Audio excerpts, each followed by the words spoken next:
Qu'est-ce que l'activité physique adaptée? APA, APA. L'APA est le fait de faire du sport en apportant une adaptation.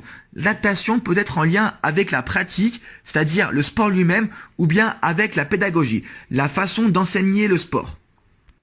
Avec des sportifs sourds, l'APA a bien sa place, puisqu'il faut adapter sa pédagogie. Beaucoup pensent qu'il est obligatoire de maîtriser parfaitement la langue des signes pour enseigner le sport aux sportifs sourds.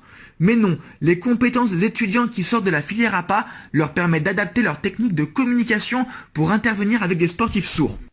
Moi-même, je ne maîtrise pas parfaitement la langue des signes et j'ai su apporter une aide à l'équipe de football de l'ASSL, Association sportive des sourds de Lyon, l'année dernière.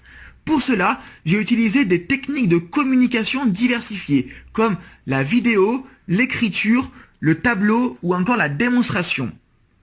Il est vrai qu'être accompagné d'une autre personne qui maîtrise la langue des signes favorise quand même l'intégration à une équipe avec des sportifs sourds. L'APA avec des sportifs sourds n'est pas de l'APA que l'on peut faire dans les hôpitaux ou les centres de rééducation. Là, il s'agit d'enseigner un sport, une activité de performance pour un but de compétition, mais en adaptant sa manière de communiquer.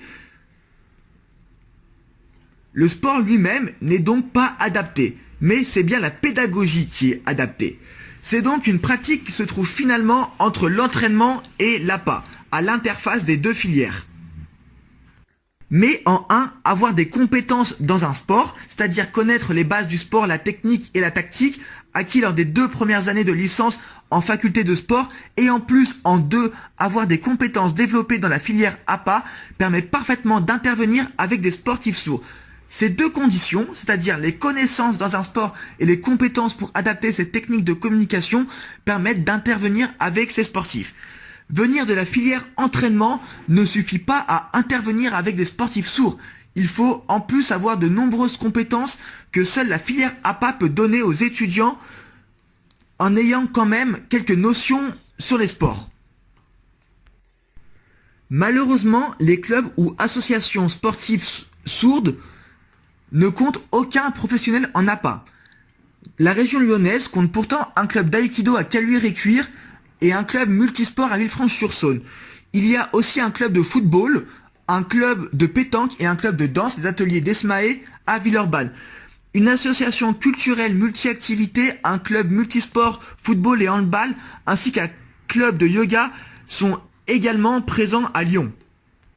On fait aussi le constat malheureux qu'à l'université dédiée aux activités physiques, l'étude de la surdité est absente de la plaquette de formation de la filière APA. Durant la 3e année de licence, à Lyon, comme à Saint-Étienne, seulement 4 heures de l'année scolaire y sont consacrées. 4 heures sur les pratiques adaptées en natation à Lyon. Je pense que beaucoup de professionnels en APA peuvent pourtant apporter une aide aux sportifs sourds. Je suis le seul stagiaire à l'Université des Sports à être avec des sportifs sourds. Je pense que beaucoup d'associations citées auparavant seraient satisfaites d'accueillir des stagiaires APA ou bien des professionnels en APA. À commencer par l'ASSL.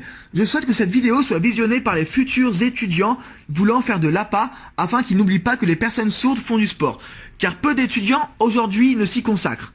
Je souhaite aussi que la vidéo soit visionnée par les différentes associations de Lyon dédiées aux personnes sourdes pour que ces structures puissent demander à l'université d'avoir des stagiaires.